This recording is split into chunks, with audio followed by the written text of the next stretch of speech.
Her baby was taken as debt payment until a mountain man rode into town at noon. Colorado Territory, noon. Saturday market, 1879. The sun scorched the dust-packed ground of Whitlock's main square, where wooden stalls groaned under the weight of potatoes, dry meat, and broken promises. But no one was buying produce today. Not when the courthouse steps had been turned into an auction block. Frances Ashby stood at the foot of those steps, her arms empty, her breath short. Her bonnet hung loose over her pale face, and her blue calico dress, faded and thin, clung to her from the dry heat. She looked like she was made of paper, folded too many times, about to tear. Her infant daughter lay in a cradle 10 feet away. "This here asset is being seized under Article 3B of the Whitlock Credit Reclamation Act," barked the town bailiff, reading from a yellowed document. "Due to the unpaid debt of Mr. Gerald Ashby, deceased, the remaining collateral includes household property and minor dependent, female, age 5 months. Murmurs rose from the crowd. A few women gasped. Most men said nothing. Frances staggered forward. "She is not property." Her voice cracked. "She is my child." 2 men in tan dusters stepped from the crowd, grabbing her arms. "She's mine. Please, please, she's all I have left." "Restrain her," snapped the bailiff. "She's not a debt. She's not a thing," Frances screamed, writhing as the men held her back. "You can't take her. Please don't take her." The auctioneer, unfazed, raised his gavel. "Opening bid, $100. A few hands went up. Old ranchers, gold-greedy newcomers, one woman in furs with a sharp jaw and cold eyes. Then came the voice that froze Frances's heart. $150. All heads turned. There, leaning against the post with a smirk that never reached his eyes, stood Gideon Kane, the richest man in Whitlock, owner of 3 mines, 2 saloons, and more than a few lives. "She'll be well taken care of," Kane said casually, lighting a cigar. "Better than with a beggar's widow." Frances screamed so loud her voice broke. "You son of a, she's not yours." The gavel fell. "Sold," the auctioneer declared. "To Mr. Kane, for $150. Frances collapsed to her knees.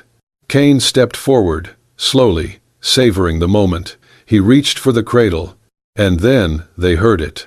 The sound of a single horse's hooves, steady, deliberate, striking the ground like war drums. A silence fell across the square. Out from the heat shimmer, riding into town from the East Trail, came a man dressed in cracked leather and draped in shadows. His coat was patched with fur. His beard was overgrown. His horse was gray as ash, and twice as mean. He said nothing. He dismounted, reached into his saddlebag, and dropped a worn pouch of gold dust onto the wooden steps. No one moved. No one dared speak. Frances looked up, her breath caught in her throat. 10 years ago, on a mountain trail covered in snow, she had dragged that man from the brink of death. He had no name then, just blood on his face and a hole in his leg. She had saved him. And now, without a word, he had returned, not to repay a debt, but to stop one. 10 years earlier, winter of 1869. Snow blanketed the world in silence, broken only by the wheeze of wind through the pines and the crunch of small boots along the mountain path. Frances was just 16. Her fingers were raw and red, gripping the handles of a sled carrying chopped wood and rabbit skins. She had run from a house filled with shouting and fists, seeking solitude in the frozen edge of the Rockies. And that was when she found him. He lay half buried in snow, his body twisted awkwardly beside a shattered tree trunk, blood staining the white in slow, thick pools. A man, pale from cold, unconscious, with a hole in his leg the size of her palm and bruises that screamed of violence. She dropped everything. "Sir," she whispered, kneeling, heart racing. He did not respond. Frances didn't think. She just acted. She pulled him by his arms, grunting through pain, dragging him foot by foot to her shelter. a crude cabin made from scavenged timber, hidden beneath the ridge. It took her half the day. For 3 days, she nursed him. She boiled pine needles and stripped cloth to clean the wound. He burned with fever, muttering in nightmares, speaking no names. She forced broth down his throat, held his hand during the fits, and watched over him through nights colder than death. On the 4th morning, she awoke to an empty cot. No note, no sound. Just her front door, left open to the wind, and his boot prints, leading back toward the wild. She never knew his name. Noon. Back to present. Frances stood trembling, the sun glaring down on the marketplace square. Her daughter was still in the cradle, silent, unaware of the chaos. Kane stared at the pouch of gold dust dropped before him. "What is this?" the bailiff asked. The man in leather didn't speak. He only nodded once toward the child, then crossed his arms. The auctioneer hesitated. "Do you wish to challenge the sale?" He pulled out another pouch from his coat, heavier, darker with soot, dropped it beside the first. Coins clinked inside. Kane's face darkened. "You got no authority here, stranger." "I got gold," the man said, voice deep and slow. "That buys most things in this town, does it not?" Frances's knees buckled as the bailiff hesitated. "Double the offer," the auctioneer muttered, surprised. "Twice what Mr. Kane bid." The gavel hovered. Gideon Kane lunged forward. "You will not take what's mine." The man in leather stepped once toward him, hand brushing the side of his coat. Kane stopped cold. The gavel dropped. "Sold. 2. The mountain man." Whispers rippled through the crowd. Frances stumbled toward the cradle. The dust burned her eyes, but she did not care. She scooped her daughter into her arms, clutched her tight against her chest, sobbing. "Thank you," she whispered, without looking at the man. He didn't answer. But as she looked up through blurred vision, she finally saw his eyes. And in that moment, her breath caught. Those were the same eyes from the mountains. The same shadow that had once bled in her cabin. The man she had saved had come back to save her. Only now, the entire town stared at them, and the law wasn't finished. "I want her arrested," Kane shouted. "She ain't got papers. That baby's still a debt." Frances clutched her daughter tighter, backing away. The mountain man stepped between them. "She's with me now," he said. "And who the hell are you?" He looked Kane dead in the eye. Isaac Crow. The name rang through the square like a distant gunshot. No one moved, but everyone remembered. That name, once a soldier, once a ghost, now back from the mountain, with gold, with silence, and with purpose. Under cover of moonless sky, Isaac loaded the last sack onto his horse without a word. He adjusted the saddle with one hand, then turned to Frances, who clutched her daughter tightly against her chest. She stood in the alley behind the saloon, her breath clouding in the cold night air. "Get on," he said quietly, nodding toward the horse. Frances hesitated. "Why are you doing this?" Isaac didn't answer. He hoisted her up behind him, then mounted in one fluid motion. Within seconds, they were galloping through the sleeping outskirts of town, hooves muffled by thick dust and pine needles. He had planned this escape long before today. They rode hard under a blanket of stars, the child wrapped in a thick shawl between them. Frances leaned into Isaac's back, feeling the steady rise and fall of his breath, the tension in his muscles. He didn't speak. He didn't look back, but every movement was purposeful, measured like a man used to surviving in the dark. She stole glances at him through the flickering moonlight. He was not the man she had known 10 years ago, not the dying stranger she once dragged through a snowstorm. This man was more scar than flesh, forged in fire and solitude. Frances shivered, not from the cold, but from memory. She had loved her husband, Gerald, or thought she had. In the beginning, he was sweet, full of ideas. But the mines had changed him, made him desperate, reckless. And when he died in that tunnel collapse, he left behind nothing but unpaid debts and a daughter too small to understand. Isaac was different. He said nothing, but acted with the kind of care that spoke louder than any vow. They reached the first ridge before dawn. The path narrowed, threading through dense pines, then opened to a canyon's edge. Francis gasped. Below them, 100 feet down, ran a frozen creek, sharp rocks lining the banks. Before them stretched a narrow rope and plank bridge, swaying gently in the wind. It looked ancient. Isaac dismounted, helped Francis down, and then took the child in his arms. "Cross one at a time," he said. "Stay low." She nodded, legs trembling, and stepped onto the bridge. Every creak of wood sounded like a gunshot in the stillness. She gripped the ropes, heart pounding, eyes locked on the other side. Halfway across, she looked back.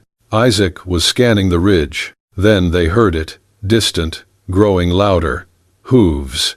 Francis's stomach dropped. "They found us." Isaac turned to her. "Move." She ran the last stretch, nearly collapsing onto the ground. Isaac crossed next, moving quickly despite the weight of the child and his pack. As soon as he reached her, he handed her the baby and pulled a hunting knife from his belt. "They'll be here in minutes," he said. She looked at him, confused. "What are you doing?" But he was already cutting at the bridge's anchoring ropes, his arms strained, face lit by rising fire in his eyes. "No," she whispered. "What if we need it again? If they cross, none of us will need anything again." The first torchlight appeared on the ridge behind them. Shouts followed. Isaac raised the knife for the final cut. The bridge snapped from one side, wood planks groaning as they tore loose and spiraled into the dark canyon below. The torchlight stopped. So did the shouting. Across the gorge, men cursed. One fired a rifle into the air, but it was useless. They were cut off. Francis stared down into the ravine, then back at Isaac. His chest rose and fell in silence. The night was still again, only the child's soft breathing broke it. She looked at him fully for the first time. "You knew they'd come." He nodded. "You knew the bridge would hold just long enough." He nodded again. She wanted to ask more, but she didn't. She simply stepped closer and whispered, "Thank you." Isaac looked away. They walked into the trees together, shadows among shadows. Behind them, the broken bridge swung like a severed lifeline, cut clean by a man who had already lost too much. The cabin was nestled beneath the rocky overhang, like a secret whispered into the land. Snow drifted softly around them, muffling every step as Isaac led the horse into the shed beside the choy. Francis followed closely, her daughter wrapped snug in a wool shawl, asleep in her arms. Inside, the warmth struck her like memory. The scent of pine resin and old smoke curled in the air, and her eyes adjusted to a dim but welcoming space. A single room made of thick-hewn logs, lined with old hides and shelves of dried herbs. The fire in the stone hearth crackled low. She looked around and blinked. There was a cherrywood cradle beside the hearth, carved by hand, polished smooth by time and tenderness. A faded rug lay beneath it, the kind woven by native hands. Shoshone, maybe Navajo, its pattern worn but proud. A ceramic jug sat on the windowsill, filled with sprigs of dried lavender and sage. Nothing in this place spoke of wilderness. It whispered care. Francis felt her breath hitch. Isaac said nothing. He took her coat gently and hung it by the door, then moved to stoke the fire. He poured hot water into a basin and gestured for her to sit. "Hands," he said quietly. She offered them, raw and cracked from the journey. He took them in his own calloused hands and pressed a salve, thick, pine-scented, into her skin. His touch was firm, but careful, and she felt heat rise to her cheeks despite the cold. "You didn't have to," she began. "I did," he said. "Nothing more." He brought out a pot of thin soup, wild roots, and dried venison, and placed it before her. When the child stirred, he showed her how to wrap a hot stone in cloth and tuck it beneath the bedding. Then, with quiet instruction, he placed a layer of warm ash and moss beneath the cradle to insulate against the floor. That night, Frances tried to sleep on the cot near the window, but the howling wind clawed at her dreams. She bolted upright, heart pounding, gasping from a nightmare too blurred to name. The room glowed dimly. She turned. Isaac sat by the fire, his shadow flickering across the walls. He was wrapped in a fur coat, crouched beside the cradle, adjusting a second layer of hide over the sleeping child. His eyes were distant. "I used to dream like that," he said softly. "The first few nights after I lost her." Frances said nothing. The only sound was the fire cracking. He returned to his seat and did not look at her. The next day, she found her dress had been mended, tiny stitches at the hem, where the fabric had torn. A wooden mug appeared by her cot each morning, filled with tea. And once, when she reached for a log and dropped it on her foot, Isaac appeared silently, lifted it, and placed it on the fire without a word. There was no warmth in his voice, but there was warmth in his acts. Still, Frances could not name what he was to her. Not yet, not trust, not comfort, but not fear either. Only a hollow space between them, filled with unspoken things. One evening, she was searching for a clean cloth for the baby and opened a cedar chest at the foot of his bed. Inside were folded pelts, a torn military coat, and beneath them, a bundle of yellowed papers and drawings. She lifted the top one. It was a sketch, rough, done in charcoal on parchment, a child's face, a girl with wild curls and bright, intelligent eyes. The features so tenderly rendered, so painfully familiar. Her own daughter could have been the model. Her fingers trembled. Behind her, the door creaked. Frances turned sharply. Isaac stood there, frozen in place, his eyes locked on the drawing in her hand, and in a flash, he strode across the room. He snatched the picture from her grasp, not violently, but with urgency. "Where did you find this?" His voice was sharp, shaking.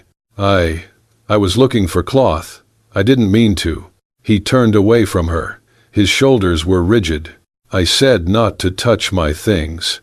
I didn't know." For a moment, he did not speak. Then, without another word, he moved to the door, grabbed his fur coat, and stepped outside into the swirling snow. Frances watched the door swing shut behind him, and she realized two things.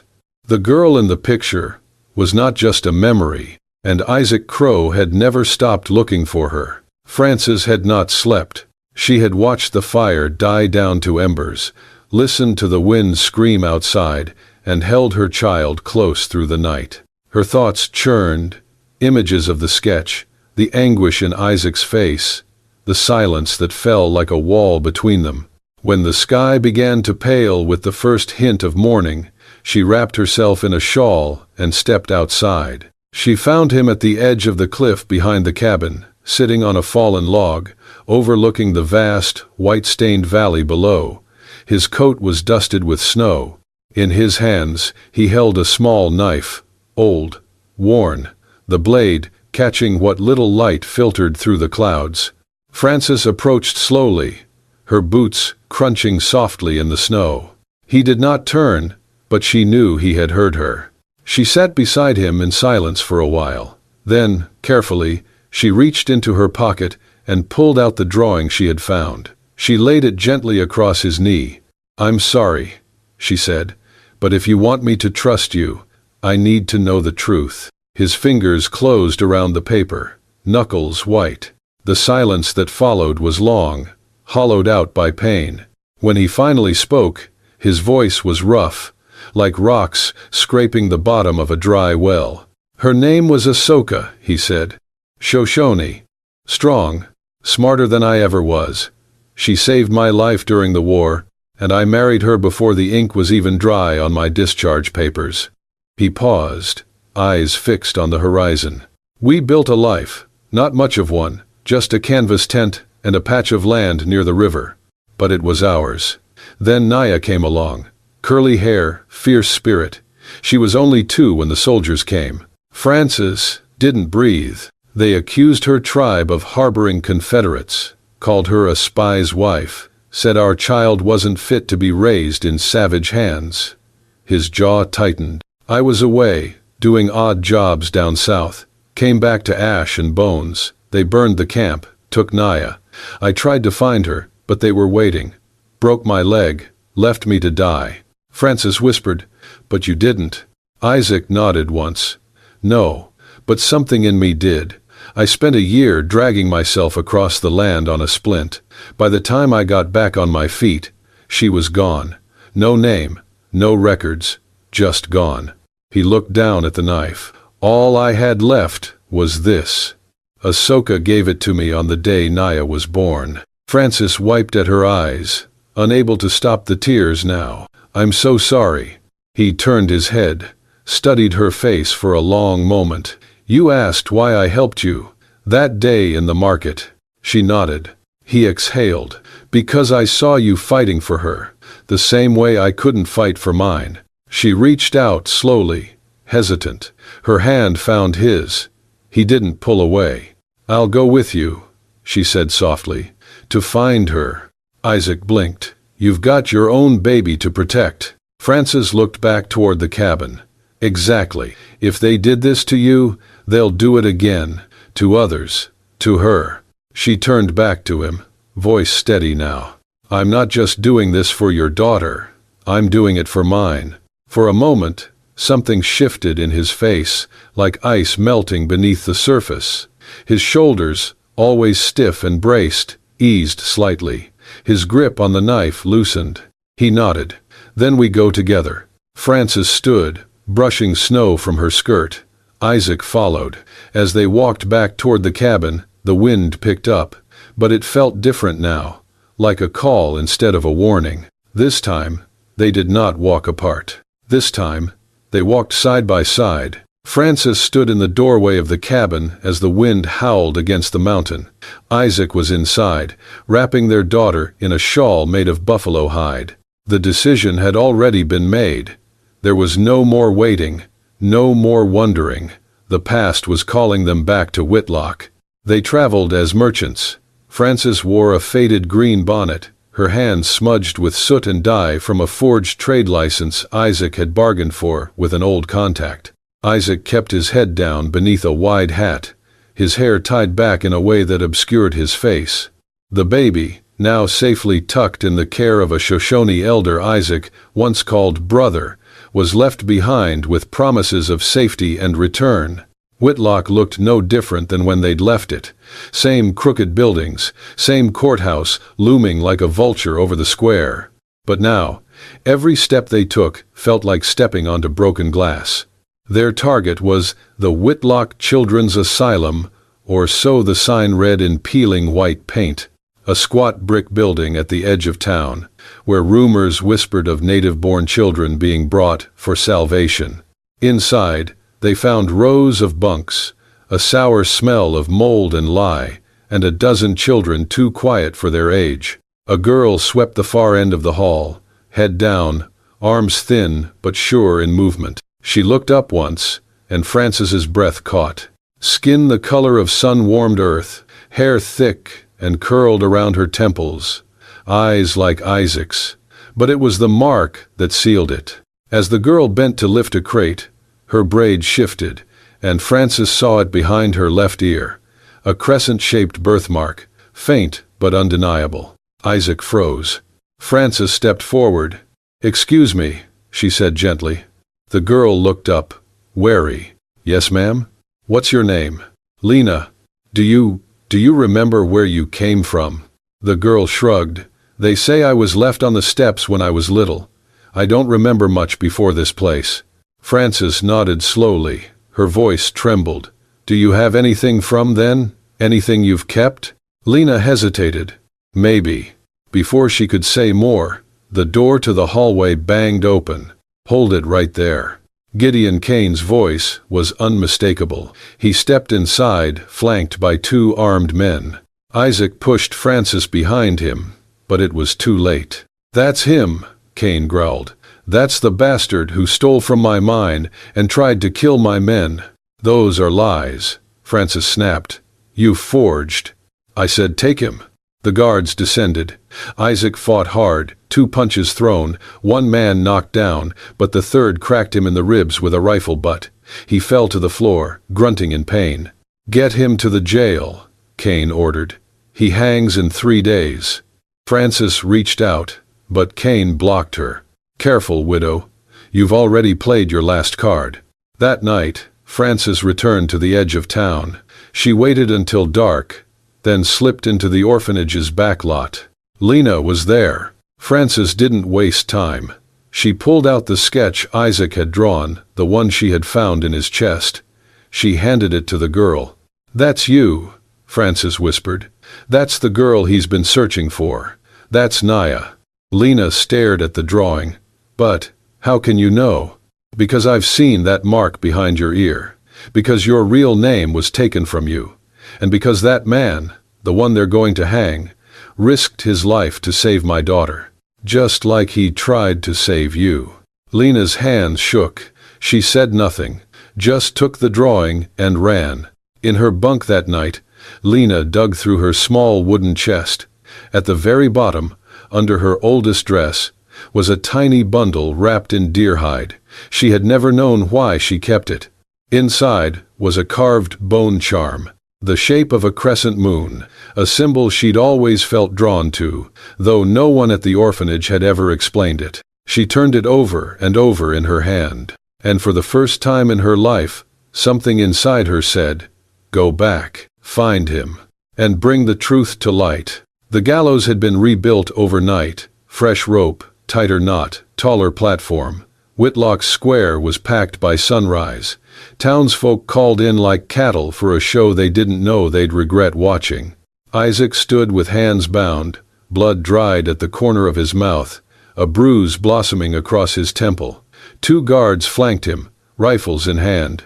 Gideon Cain watched from beneath the courthouse awning, lips curled in satisfaction, arms folded across his chest.